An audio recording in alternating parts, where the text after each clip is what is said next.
Oh dear, I am about to piss a lot of people off. Welcome guys to a brand new video. Today we're talking about F1 2020 predictions. This is the first kind of step that I want to make towards making more videos about the sport itself. You might have noticed on the channel I started doing some Reddit videos, just reviewing memes and just talking about the sport in like a news kind of sense. I want to take that next step and kind of talk about the sport a little bit more in 2020, and who knows, if you guys enjoy it, I might do I don't know, maybe race reviews and something like that, if that's the kind of content that you want to see. So let me know. 2020 predictions. This is going to be a very interesting video because one, we've got some big regulation changes coming up in 2021. It's a very interesting year in Formula One. Do teams want to risk it and put the financial backing into, the short term and get some, success this year, or are they going to play the long game and look to set themselves up for the 4 or 5 years to come? It's going to be very interesting. But two, is we have absolutely no evidence to back up any of the statements I'm going to make up in this video, because at the time of filming this, it's the 9th of February, we haven't had any running. We've had no preseason. We've only had one car launch, kind of, which was the Haas. We've got some little details there, but nothing major. So really, everything that I'm going to say today is going to be complete guesses, really, and I'm not really the most trusted source for Formula One info and goss or anything in the world, so take all of this with a pinch of salt. But I'm going to talk about all the teams, where they're going to stack up in terms of raw performance. I'm going to go through all those, and then I'll make a few predictions here and there, which might get some comments going, we'll say that much. And then I'm going to run down from top to bottom to top, where every single finishing position will be of the current 2020 driver lineup. So we've got a lot to get through in this video, so leave a like, subscribe, and let's get started. So starting off at plumb last, P10 in, I guess you can call it the performance ladder, we're going to say Williams. Now, there's no real surprise there. Williams have been a team that has been pretty lackluster over the last 4 or 5 years. I see them making gains this year. I feel like they'll be somewhat closer to the midfield. I feel like they'll just be last. I feel like they will be able to beat maybe 1 or 2 teams in races this year, but I still have them pinned as last. When regulations kind of stabilize like they have over the last 3 years, that's when the field starts to get a bit closer, and I see Williams possibly making some strides to looking somewhat competitive. Pinned in right above them, I have Alfa Romeo. I don't see anything that convinces me that they're going to be making any huge strides. Just the other teams I feel like are going to move that forward that little bit more, and maybe Alfa will kind of stay where they are and they'll be P9. Next we have AlphaTauri, again a team which has now got a new namesake. They've still got their 2018 driver lineup of Pierre Gasly and Danny Kvyat, but again, one of those teams where you don't really expect to be challenging for championships, so I've got them pinned down in P8. In 7th, I have Haas. Now, this is a mixed bag for me. Much like their 2019 performance, they were a team that could never really get a handle on their car or even get the tires working. So their performances were very erratic, and I kind of expect that to be the case again. Their drivers are very, wish-washy, very inconsistent. Sometimes K-Mag can have a great day. Roman, more often than not, isn't that great. I don't really feel like he has a place in the sport anymore, as bad as that is to say, but he just hasn't really impressed me, and he's always been beaten by his teammates. So next, we have Racing Point. Now, they're a team that strikes me that might be one that's on the rise a little bit. They recently announced that they're going to have Aston Martin are coming on board as a title sponsor manufacturer for 2021. So I'd imagine that with that coming in, and also the Stroll family money, they might be going somewhere in 2020, but more consistently, I think, in 2021. But I think they'll be knocking on the door of Renault, who I have in P5. Now, as much as a Renault fan I am, because I love Daniel Ricciardo, I'm Australian, I don't really have the belief that Renault is going to be, where they're penciling themselves in to be. I don't really see where that's coming from. They keep saying that they're going to make strides and they're going to be, you know, they're rebuilding themselves ever since like 2016 to be a top team, but they haven't been making as big a strides as other teams like McLaren, who I have in P4 in the Constructors standings, or just the overall performance rankings. I think that McLaren is going to be quite a big step ahead of Renault, and if anything, I feel like McLaren is going to be kind of in a league of their own. So like they won't quite be a top running team, but they won't be really a midfield team either. I feel like they'll have a very lonely season in P4. They made huge strides in 2019. Their drives are clicking well. They're on form. They're working really well together. The team morale at McLaren is looking really good. I feel like they're on the rise, making the, you know, incremental improvements that really Renault should have been making the last few years. So I have them at P4, and who knows, they might even be able to surprise, beating the next ranked team, which is Ferrari. There's been a few little snippets saying that Ferrari is going to struggle this year, that their car is forecasted to be a little bit worse than what they were hoping for. So for that reason, I'm going to buy into the rumors, and I'm going to say Ferrari at P3. Unfortunately, I don't think they'll be winning a title this year in either the drivers or the constructors. Now, we move on to the interesting ones for the top two teams. At number 2, this is really close, and I'm gonna say this for the video's sake, but I feel like Mercedes will be the second best car, meaning that Red Bull will have the best package in 2020. If you think about it logically, Mercedes will want to put a lot of resources towards 2021. And, you know, they've had a dominant stranglehold on the sport in the hybrid era. I don't know, argument's sake, I feel like I'm going to put Red Bull at number 1 because I feel like they love taking risks. They love going for things. It reflects in the whole mantra of the whole team. Like, whether it be the way that they plan out a race strategy or their car development, they're just a very aggressive team. And I feel like they will go for the short-term benefit of getting Max Verstappen to win the Drivers' Championship, or with Albon getting the Constructors' Championship. I feel like Red Bull will probably be the best car, and I think that they will just go absolutely hell for leather for this year, knowing that maybe some other teams might hold back a little bit. That is the reasoning as to why I think Red Bull will be the team to beat in 2020. I'm now going to move on to just the general predictions. My first prediction is that Sebastian Vettel will retire from Formula 1 at the end of this season. A number of reasons why. I mean, his overall performance over the last couple of years has been fading a little bit. Ferrari has shown a little bit more commitment and, you know, support for Charles Leclerc, that being in his contract extension till, I think, 2024. So Leclerc is going to be at Ferrari in the long term. I feel like they might already start to divert more resources towards Charles and just make the team kind of, and the car around him. So naturally, I feel like Seb is kind of fighting an uphill battle. And so he might be, okay, I've got 4 Drivers' Championships. Things aren't really going the way that I want them to be, and I don't really see that changing soon unless he can somehow get a Mercedes drive. Next prediction on the retirement front, I'm going to say that Kimi Räikkönen will retire at the end of this season as well.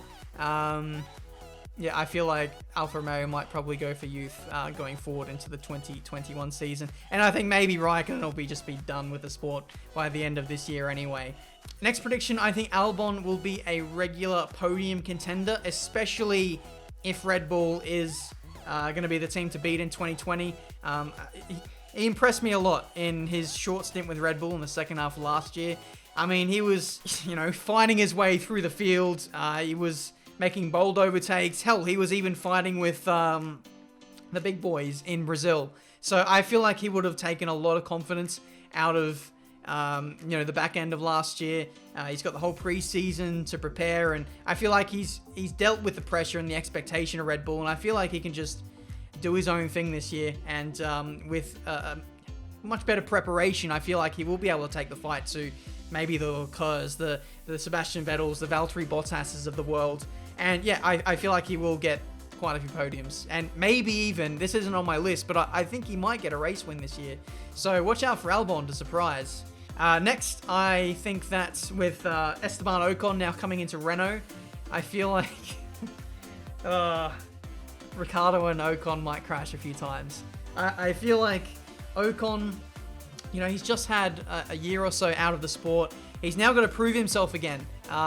He's got to show himself to not only his own team, but to the world's media, to the other teams, to everyone around him that, hey, I belong in Formula One, and not only that, I belong to be in a top team. So I think he'll be out there throwing punches, and Ricciardo might be on the receiving end of a couple of those. So I think Ocon will impress. I think he'll try and go for things, go for gaps and what have you, and it might come at the cost of some teammate clashes. Because, I mean, he's done it in the past. You would think maybe logically he might be a bit more mature now that he's, I don't know, had a bit of time out of the sport. But I feel like he will have a point to prove, and yeah, he will collide with Ricciardo maybe once or twice. Next, Norris will beat Sainz in the Drivers' Championship.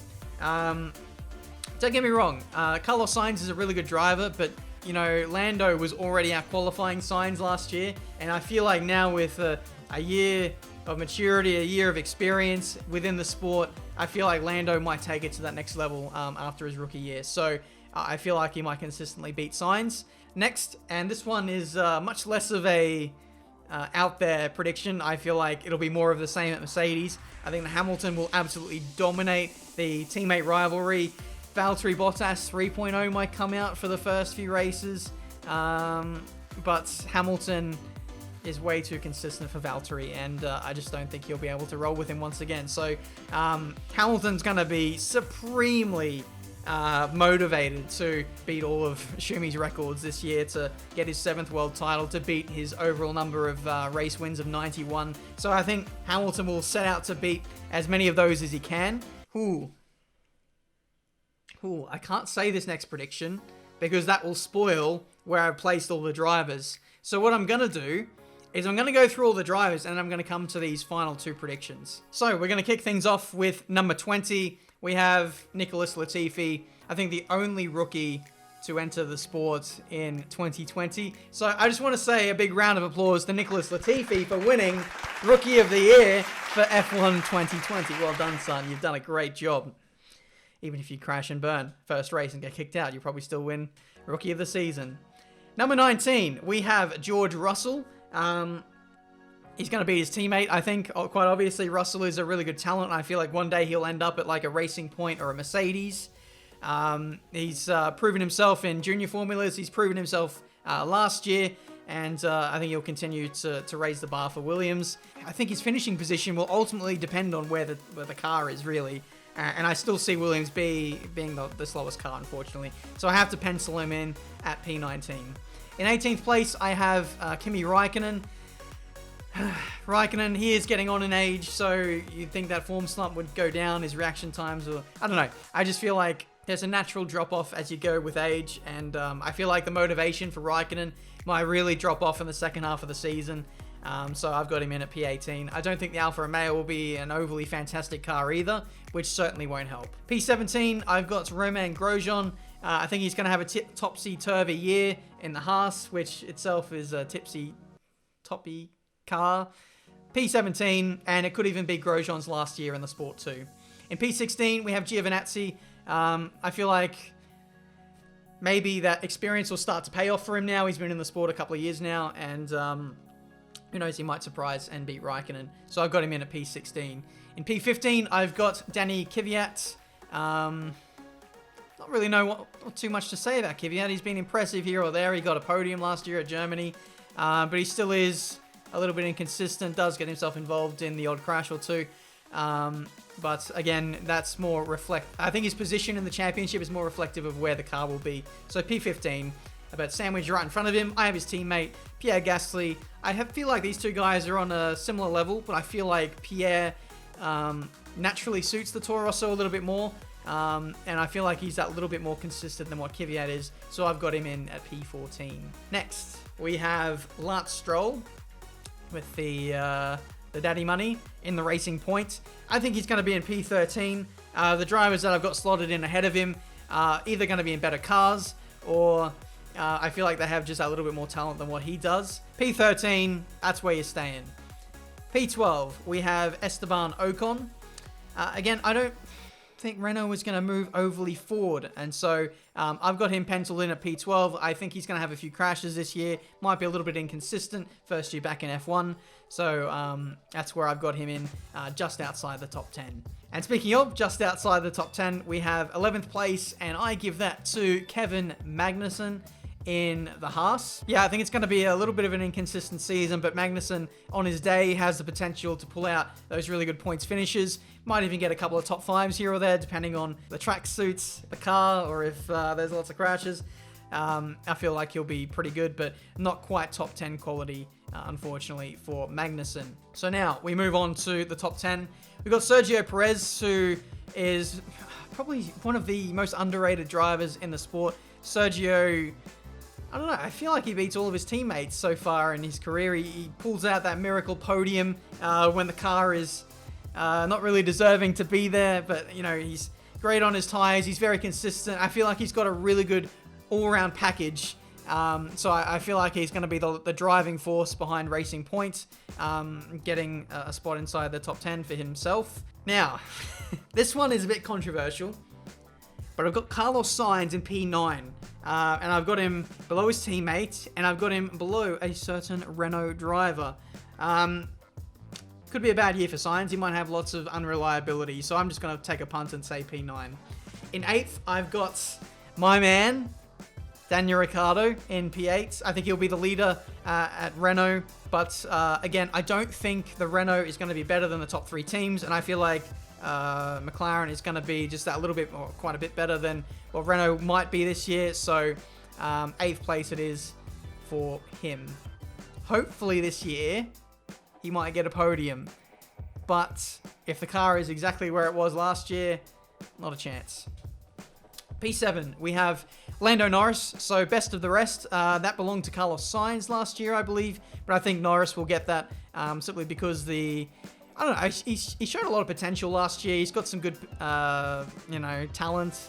I feel like with that year extra that he's had in the sport, I think he'll be able to get that leg up over his teammates, so I've got him penciled in at best of the rest in P7. Finally, we run to the top 3 teams now, and unsurprisingly at the bottom, I've got Sebastian Vettel, but I feel like it might be close between him and the next driver up, which we have in P5 of Alexander Albon. I said that he would get some podiums, might even win a race, but I don't think he'll have the consistency, say, of Verstappen or the other guys, so I've got him in at number 5. And it really is hard to put him any higher than that. But I feel like I think he'll beat Vettel in the standings. Vettel might have another torrid year before dipping out of the sport. In P4, we have Charles Leclerc. And this is down to the Ferrari perhaps not being the package that they desire it to be. I don't think it's going to be better than the Mercedes. And I certainly don't think it's going to be better than the Red Bull. So I think it's going to be a mountain of a task for Leclerc to beat Bottas in the standings, or even Hamilton or Verstappen. I just don't see that happening. So it'll be a close contention for Leclerc to get P3, but I think he's going to get 4th in the standings. Moving on to P3, we have Valtteri Bottas. Yeah, I think the Mercedes might carry him a little bit to that position. He won't have the consistency of his teammate, and he's certainly not going to beat Verstappen. So Bottas is going to be at number 3. Might get a race win here or there, but he'll just be that guy well inside the top 6, just consistently scoring points, keeping out of trouble, and I think that'll get him to P3 in the drivers' standings. And now for number 2. Drum roll, please. This is so hard to call. And I feel like I'm going to look really silly at the end of the season when he wins his 7th title. But I'm going to say that Lewis Hamilton is going to finish P2 in the driver's standings. I feel like I'm taking a massive risk here in saying that the Red Bull is going to be the best car. I feel like Verstappen is going to step it up that extra notch in terms of consistency, preparation, and just dedication to training and everything, and just being that much more zoned in on trying to get a driver's title, that I think he might edge it out over Hamilton this season. But, I don't know. It's so difficult. But at the same time, I feel like Hamilton could just easily go and get his 7th title. Because it's hard to put it into words, but I feel like Hamilton will be supremely motivated to beat all of Schumacher's records. That's he might just about find that extra gear that he needs to win the title. And who knows, Mercedes could be just as good as, or just as dominant as what they have been in previous seasons. But something is telling me that maybe the Red Bull might make up the difference and just get their nose in front this year. But it could easily go the other way, and we'll just have to wait until the end of the season for that to unravel, I suppose. But I honestly don't know how to call this. Let me know what you guys would think. Is Hamilton going to win the driver's standings, or is it going to be Verstappen? It has to. I feel like it's got to be between those two. I just don't see Ferrari being in the picture this year, but I could be entirely wrong, and we could see a dominant Ferrari this year. Who bloody knows? But that's my predictions. Verstappen to win, Hamilton to get P2. I think it could be an absolutely epic season that goes for tit for tat every single race, and then Verstappen might get it at the end. Who the hell knows? I hope it goes like that, down to the final race. It's been so many years since we had a race go down to the finale. I think it might have been 2016 with Rosberg. So yeah, hopefully we are set up for a good year to follow. My final 2 predictions, although I've kind of already given it away anyway. Max Verstappen to win the championship. And I don't know why I'm putting this in, because this technically isn't a 2020 prediction. But with Sebastian Vettel's exit from Ferrari and retirement, I feel like Daniel Ricciardo will leave Renault and go to Ferrari to fill that seat in the 2nd Ferrari. That is my predictions for the 2020 Formula 1 season. Yeah, it's going to be so close at the top. I really hope it is going to be a close season right up and down the field. Like I said at the start, regulation stability often brings the field closer, and we might see a really good year in Formula 1. We'll have to wait and see.